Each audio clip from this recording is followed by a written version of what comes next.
So you were saying if you didn't have the option to come here, you would be sitting around home more? Correct. Yeah. Yeah. So, like, what would that mean for you? Uh, be much more bored probably, Mm.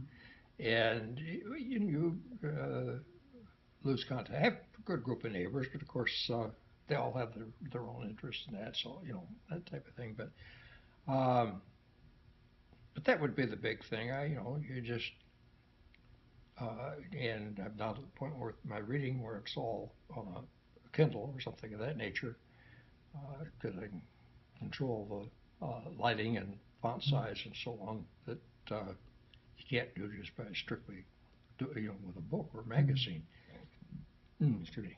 And so, but that would be the big thing, I think. That's the sitting around home more, the lack of contact with people. Mm.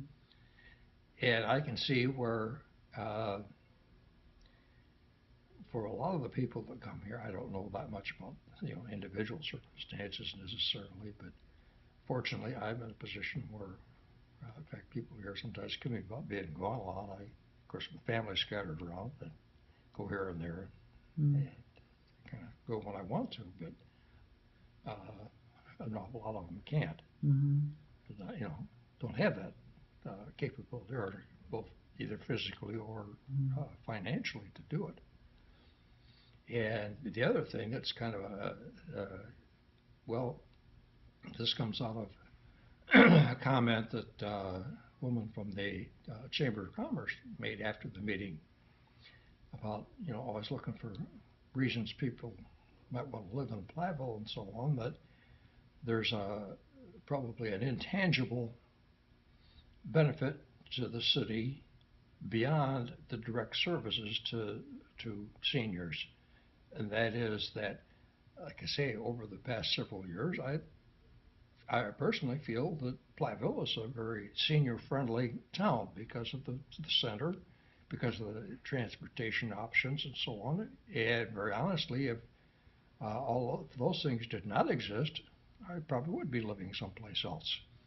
I would almost have to just to have those services available, Mm-hmm. which meant I could have either gone back to Central Illinois. Springfield's a good-sized city. Rochester, of course, being smaller even than Platteville, does not have anything like that. But Springfield, being the capital, larger city, is bus, taxi service, etc. And or another option open to me, would have been to go to Madison, where at that time anyway, I had two sisters living up there, and so on. So then most recently, a while back, my brother, who lives in Pennsylvania, asked me, he was looking to move back here. He has a daughter here in town, but was also looking to move back. And wanted to know if I was interested in going in together on housing. So we started looking and so on, and as a result, we are now in the process of buying a house. Mm-hmm. Two of us buying a house here in town. So. And how often do you come to the center? On average, probably 3 days a week. I play cards here on Thursdays and Fridays in the afternoon, but overall, probably an average of about 3 times a week. Yeah. Sometimes more, sometimes maybe a couple, depending on what's going on, but either here or personally. And is your social circle? Have you friends? Have you met a lot of them at the center? I'm sorry. With your the friends that you have you in Platteville? Have you met a lot of them at the center, or do you see them at the center a lot? I would say probably about half. Yeah. Otherwise it's mostly the other primary contact sources would be neighbors, the church, and a coffee group, which some of the people I knew otherwise, as far as that goes too. So. But I would say probably about half of the people that I know in town have been, acquaintances through the center. So what would you like the council to know, as they're looking at this budget? Well, that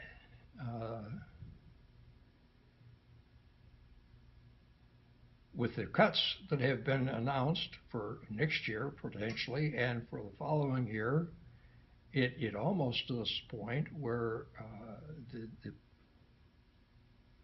senior center might not even exist because they're talking a $10,000 cut for next year, which is over 10% of their budget. And since it's not a very big budget to begin with, it's under $100,000. You're talking a considerable chunk out of there, and even the 10,000 will cause a drastic cut in services, and the next year they're talking about even bigger cuts, and you get to the point where essentially, at least the way I would see it, the only way the center could exist would be strictly on a volunteer basis, which is probably not practical. Totally. You need somebody to kind of coordinate, keep things going, organize, somebody that knows what they're doing with the process. So that's the main thing, is that, sure, the city has budget problems. Having worked in government things for over 40 years, I know I've been through a few myself. And, that you have to do certain things, but, my own personal opinion is the cuts that are being proposed are more targeted cuts than across the board budget cuts of so many percent. Everybody takes off, so many percent. And when you start looking at targeted cuts, then it looks like, to me anyway, you're looking at cutting programs rather than just reducing things, that you're cutting specific programs.